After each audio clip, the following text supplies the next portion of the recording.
So obviously, first things first. First things first. Go. Let's go next. Go New York.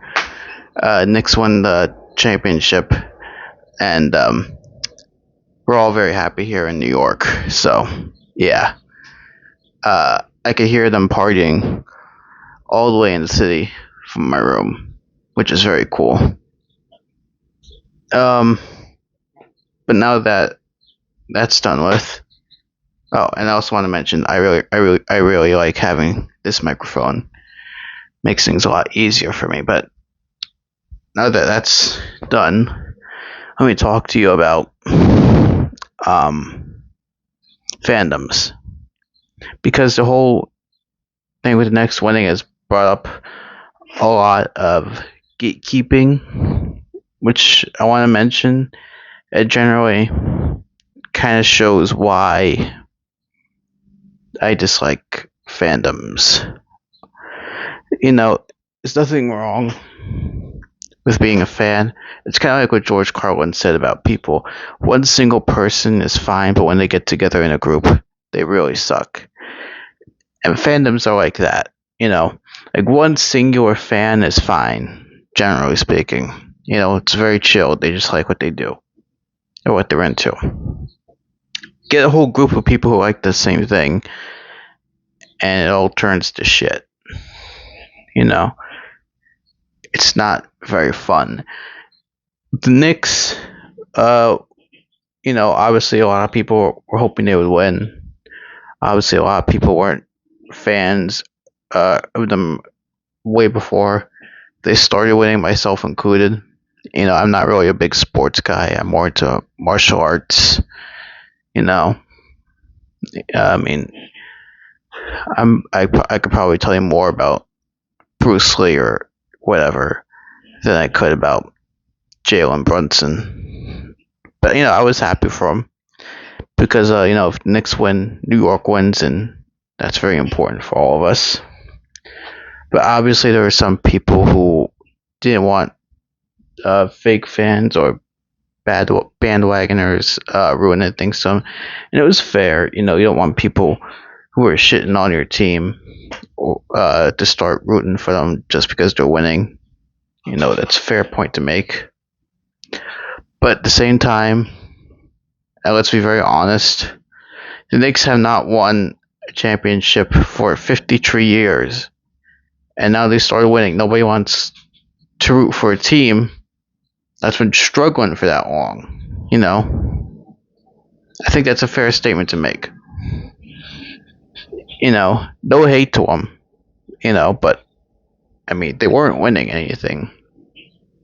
It's fair to assume that at the very least, some people who weren't fans of them, not necessarily hating on them, but just not fans, would start to change their minds on them. And also some people who just weren't into basketball to begin with, to also be interested in seeing them win, because they're the underdogs, and it's always cool to see the underdogs win. But that's just one group. I don't know enough about sports fans to actually talk about them enough beyond this. But I will say that trying to gatekeep people from becoming potential fans of whatever is not a good idea. That's just one aspect of it. The other aspect is not being enough of a fan, right? What do I mean by that? Well, when it comes to music, if you listen to any music whatsoever, if you're into any group at all, you'll find that music fans, like sports fans, are very ride or die. They go in hard for whoever is their favorite band, singer, guitar player, whatever. And what that leads to is a lot of refusal to criticize their favorite artist. Yeah,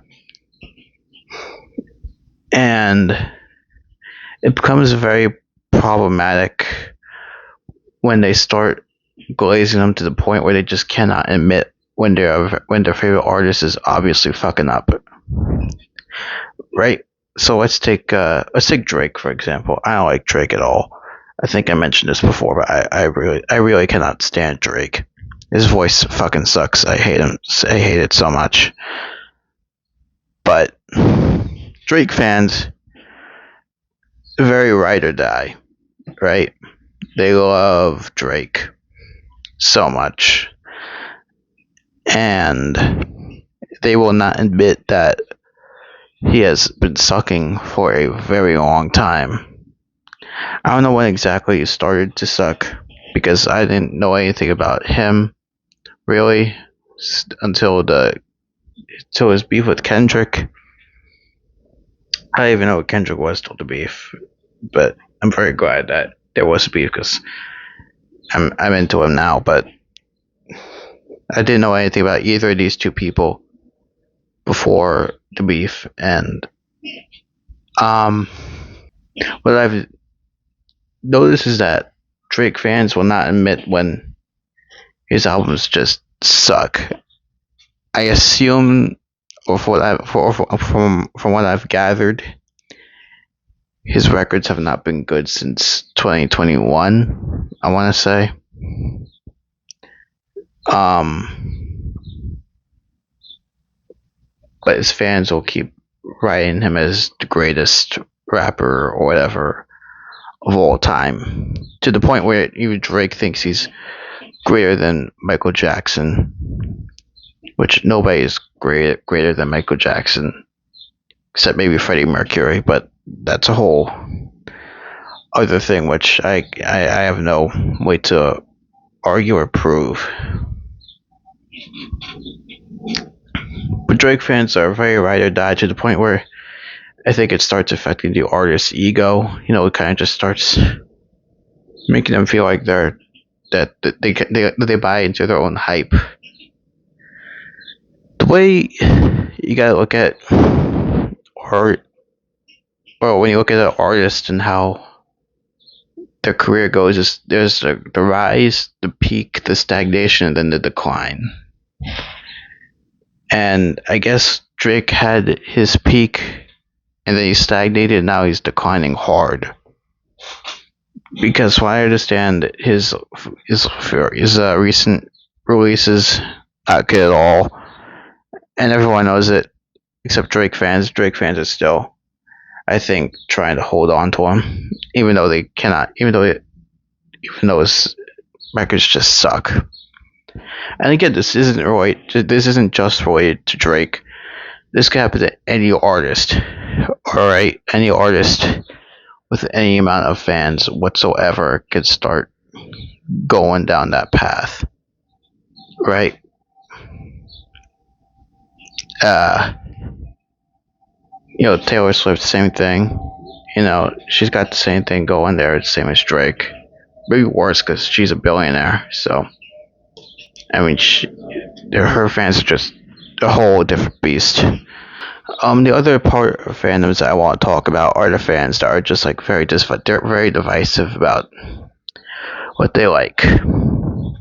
Specifically, what I'm talking about is Star Wars. Right? I grew up during the sequel era, so I witnessed this firsthand just how divisive Star Wars fans got with the Last Jedi and then the Rise of Skywalker and everything that came after. And it's really what the fandom has done in Star Wars is basically maybe not like Star Wars. I thought you don't. I mean, I like Star Wars. I just don't like it. Like it's embarrassing to be a Star Wars fan now because of the way certain people act in it with Star Wars, right?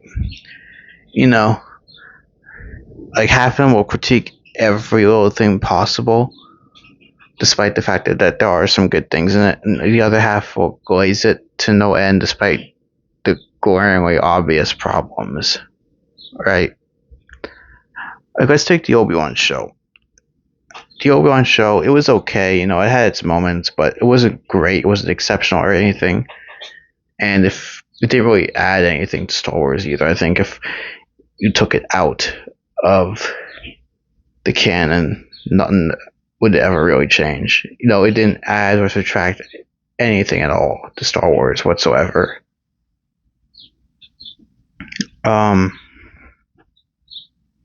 But fans, for the most part, are very divisive about it. Some of them really love it. Some of them really hate it.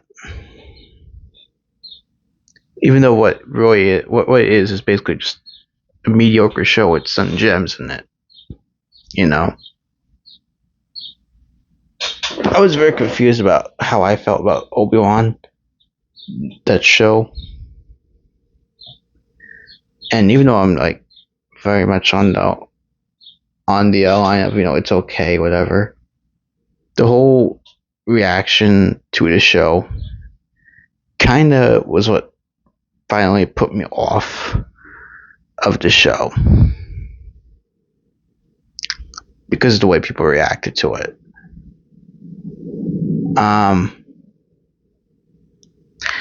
People or fandoms, especially with Star Wars, it's like it all has to be perfect, or it's just the worst thing ever. Like, and there's no real like conversation about it, like, or any like nuance. It's very much either you like it or you hate it, and there's no in between, which sucks. I've come to the point where what I've decided is that, no matter what I like, be it a TV show or a movie or an artist or even a sports team now, because now I'm just really happy for the Knicks, I will get involved with fandoms because I just don't like them.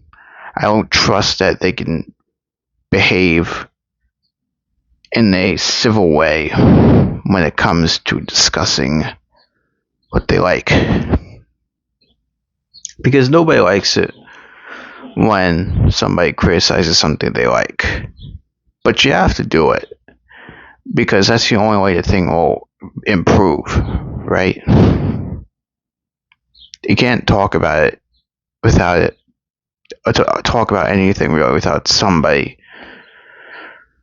either really going all into one side of it or the other, which is exhausting because there's no nuance to it. There's no real conversation to what you're trying to say anymore. So I just try and avoid it as much as possible, because there's really nothing to gain from it, so it's just better to just avoid it for the most part, which sucks. It'd be cool to be a part of something. It's cool to be able to say that you are able to connect with people on a certain level because of something. But some people are just make it worse. That sucks. So yeah, that's all I have to say about that. I guess I'll just leave it there. See ya.